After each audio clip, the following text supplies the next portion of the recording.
Here's how to chat with friends on Roblox Mobile. Now open up the Roblox app on your iPhone or Android, and from here we need to turn something on in your settings. So tap on More at the very bottom right.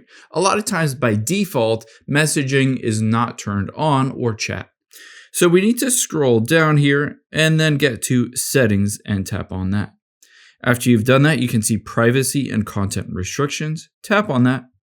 And now you can see the third option down. We're going to choose communication.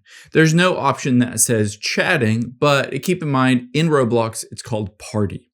So tap on party here. And depending on your age, you might not be able to do this, but you want to turn on party and group party as well. Keep in mind, again, you need to be 13 plus to be able to do this.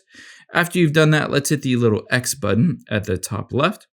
And now you can see party as an option. I can tap on that and it says start a party or a group chat. I can tap on the plus at the top right and then choose somebody if I wanted to party with connections, and then just hit the create button at the top right.